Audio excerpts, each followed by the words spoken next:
Are you interested in creating a general plan? Are you completely not interested in making a general plan, but you know you have to, according to state law?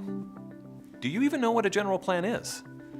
General plans are awesome. Maybe you just don't know it yet. I'm going to tell you all about a general plan. General plan? Did somebody say general plan? I'm General Howard Plan, here at your service. Okay.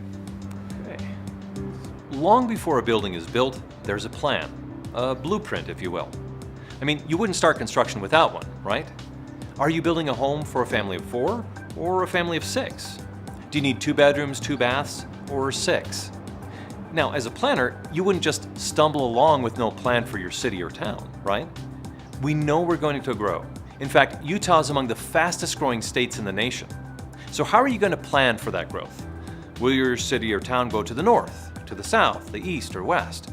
Will it continue to spread out? And how far? Or will it increase in density? How will you handle public services, water, sewer, garbage collection, and transportation? If your city doubles in size, will all of that traffic continue down existing streets? Or should you consider creating a transportation corridor around the city? And if so, will that corridor separate neighborhoods and create different environments within those neighborhoods, the way the interstate system used to do? In fact, the great state of Utah says you must be prepared for future and present needs, and that requires a general plan. Thank you so much. If you would, please. Thanks. Look, the people driving by in these cars know exactly where they're intending to go. In the same way, a general plan tries to guide a community into a desired future some 15 to 20 years away. I mean, you wouldn't get in a car and drive somewhere without knowing where you're going to go, right? Why would you be any less careful when building a building or developing a city? Listen up, soldiers. You need LUDMA. That's our commander-in-chief. You can make a battle plan with LUDMA. You can talk about land use, transportation, housing, agriculture, environment, public services. Let's take these one at a time. First, land use. You'll need your current land use map. Then you've got to think about how you use your land now and how you'll use your land in the future. Hear me? Roger that. Strategize for the future, troops. Actually, he's right. Your community is going to need to address not only current transportation and traffic needs, but also future ones. Where should new roads go? How wide should they be? How can we serve our residents and businesses better? What are our transit needs? What do we want our streets to look like? How do we support a variety of street systems? You'll also be required to estimate the need for additional moderate income housing. The state requires an entire separate study to evaluate the local needs for moderate income housing. It's a good idea to examine housing quality, quantity, and the different types of housing you have. Look at locations in your community for things like higher density housing near transit, senior housing, and workforce housing. If you have a university, do you have enough student housing and homes for families?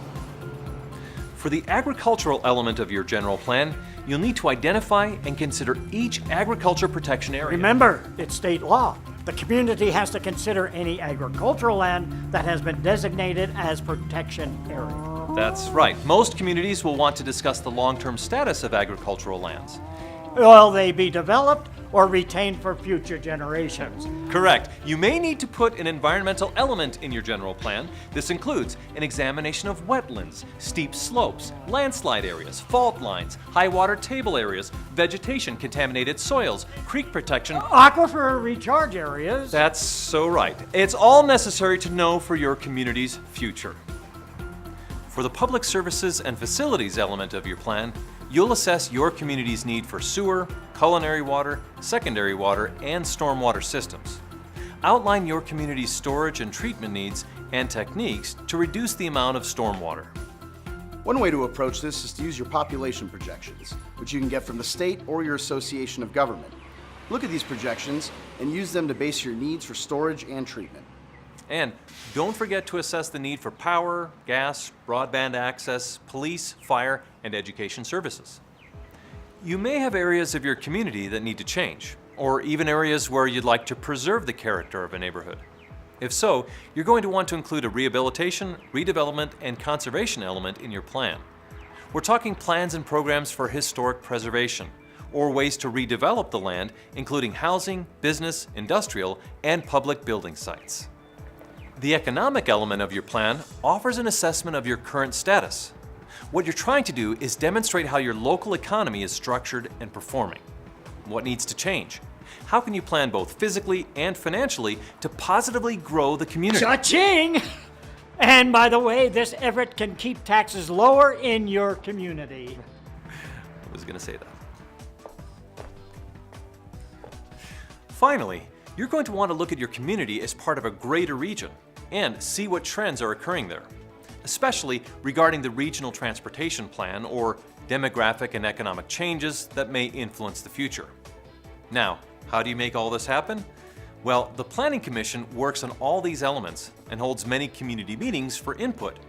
Then they hold a public hearing and send a final recommendation to the city or county council. The council then gives their input and takes a vote on the plan. But don't forget the vision, or rather, visions. The Wasatch Choice for 2040 Blueprint suggests a regional vision for the Wasatch Front. It promotes transit and road connections to town centers. A regional transportation plan for high-capacity roads is coordinated with that big vision. Outside the Wasatch Front, each area creates its own vision. And eventually, all areas in Utah will have a defined vision as part of the statewide effort called Your Utah, Your Future.